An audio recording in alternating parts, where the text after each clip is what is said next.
ನಮಸ್ತೆ ಸ್ನೇಹಿತರೆ, ಜೋಶ್ರಿಕಾ ಚಾನಲ್ಗೆ ನಿಮಗೆಲ್ಲರಿಗೂ ಪ್ರೀತಿಯ ಸ್ವಾಗತ.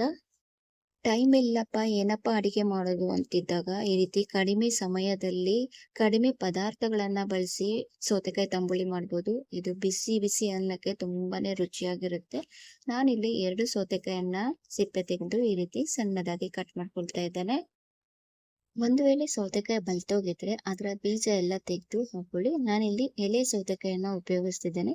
ಇದರ ಜೊತೆಗೆ 1/4 ಕಪ್ಪಿನಷ್ಟು ಹಸಿ ತೆಂಗಿನಕಾಯಿ, ಹಾಗೆ 3 ಹಸಿಮೆಣಸಿನಕಾಯಿ, ಇದರ ಜೊತೆಗೆ 5 ಹೆಸರು ಬೆಳ್ಳುಳ್ಳಿ, 1/4 ಚಮಚದಷ್ಟು ಮೆಣಸು, ಅರ್ಧ ಚಮಚ ಜೀರಿಗೆ, ಸ್ವಲ್ಪ ಕೊತ್ತಂಬರಿ ಸೊಪ್ಪು, ಹಾಗೆ ಇದಕ್ಕೆ ಸ್ವಲ್ಪ ನೀರನ್ನ ಸೇರಿಸಿ ನಾವು ನುಣ್ಣಗೆ ರುಬ್ಕೊಳ್ಬೇಕಾಗುತ್ತೆ. ನಾನಿಲ್ಲಿ 2 ಕಪ್ ಆಗುವಷ್ಟು ಗಟ್ಟಿ ಮೊಸರನ್ನು ತಗೊಂಡಿದ್ದೇನೆ. ಇದನ್ನ ಮಂತಿನ ಸಹಾಯದಿಂದ ಕಡೆದ್ಕೊಳ್ತಿದ್ದೇನೆ. ಈ ರೀತಿ ಮೊಸರನ್ನ ಕಡಿಯೋ ಬದಲು ತೆಂಗಿನಕಾಯಿ ಸೌತೆಕಾಯಿ ರುಬ್ಬಿದ್ವಲ್ಲ ಆಗ್ಲೇ ಅದ್ರೊಟ್ಟಿಗೆ ಸೇರಿಸಿ ಒಟ್ಟಿಗೆ ರುಬ್ಕೊಳ್ಬಹುದು. ಈಗ ನಾನು ಇದಕ್ಕೆ ರುಬ್ಬಿದ ಮಿಶ್ರಣವನ್ನ ಹಾಕೊಳ್ತಾ ಇದ್ದೇನೆ. ಅಗತ್ಯವಿರುವಷ್ಟು ನೀರನ್ನ ಸೇರಿಸಿ ರುಚಿಗೆ ತಕ್ಕಷ್ಟು ಉಪ್ಪನ್ನ ಹಾಕಿ ಇದನ್ನೆಲ್ಲ ಚೆನ್ನಾಗಿ ಮಿಕ್ಸ್ ಮಾಡ್ಕೊಳ್ಬೇಕಾಗತ್ತೆ. ತಂಬುಳಿ ಯಾವಾಗ್ಲೂ ಗಟ್ಟಿ ಇರಲ್ಲ, ಸ್ವಲ್ಪ ತೆಳುವಾಗೇ ಇರುತ್ತೆ. ಹಾಗಿದ್ರೆ ಅನ್ನಕ್ಕೆ ತುಂಬಾ ಚೆನ್ನಾಗಿರುತ್ತೆ. ನೋಡಿದ್ರಲ್ವಾ ಫ್ರೆಂಡ್ಸ್, ಎಷ್ಟು ಸುಲಭವಾಗಿ ಕಡಿಮೆ ಸಮಯದಲ್ಲಿ ಆಗುತ್ತೆ ಅಂತ.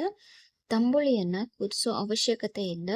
ಬಿಸಿ ಬಿಸಿ ಅನ್ನಕ್ಕೆ ಈ ರೀತಿ ತಂಬುಳಿ ಹಾಕೊಂಡು ತಿಂತಿದ್ರೆ ಅದರ ಮಜಾನೇ ಬೇರೆ. ಖಂಡಿತ ಟ್ರೈ ಮಾಡಿ, ನಿಮ್ಗೆ ಇಷ್ಟ ಆಗುತ್ತೆ. ಈಗ ನಾನು ಇದಕ್ಕೆ 1 ಸೌತೆಕಾಯನ್ನ ಹೆಚ್ಚಿಟ್ಕೊಂಡಿದ್ದೆ, ಅದನ್ನ ಹಾಕೊಂಡಿದ್ದೇನೆ. ಕೊನೆಯಲ್ಲಿ ಒಂದು ಒಗ್ಗರಣೆ ಮಾಡ್ಕೊಂಡ್ರೆ ಆಯ್ತು. ಒಗ್ಗರಣೆಗೆ 2 ಚಮಚ ಎಣ್ಣೆ ಬಿಸಿ ಮಾಡಿದ್ದೇನೆ. ಅರ್ಧ ಚಮಚ ಸಾಸಿವೆ, 1 ಚಮಚ ಉದ್ದಿನ ಬೇಳೆ, ಅರ್ಧ ಚಮಚ ಜೀರಿಗೆ, ಹಾಗೆ ಅದರೊಟ್ಟಿಗೆ 2 ಒಣಮೆಣಸಿನಕಾಯಿ, ಸ್ವಲ್ಪ ಕರಿಬೇವನ್ನ ಹಾಕಿ ಚೆನ್ನಾಗಿ ಫ್ರೈ ಮಾಡ್ಕೊಳ್ತಾ ಇದ್ದೇನೆ. ಈಗ ಇದನ್ನ ತಂಬುಳಿಗೆ ಹಾಕೊಂಡು ಮಿಕ್ಸ್ ಮಾಡ್ಕೊಳ್ಳೋಣ. ಕೊನೆಯಲ್ಲಿ ಸ್ವಲ್ಪ ಕೊತ್ತಂಬರಿನ ಸೇರಿಸಿ ಚೆನ್ನಾಗಿ ಮಿಕ್ಸ್ ಮಾಡ್ಕೊಳ್ಳೋಣ. ನಿಮಗೆ ಈ ವಿಡಿಯೋ ಇಷ್ಟ ಆಗಿದ್ದಲ್ಲಿ ಲೈಕ್ ಮಾಡಿ, ಹಾಗೆ ಹೇಗಿತ್ತು ಅಂತ ಕಮೆಂಟ್ ಮಾಡಿ ತಿಳಿಸಿ. ಸಬ್ಸ್ಕ್ರೈಬ್ ಮಾಡೋದನ್ನ ಮರಿಬೇಡಿ. Thank you.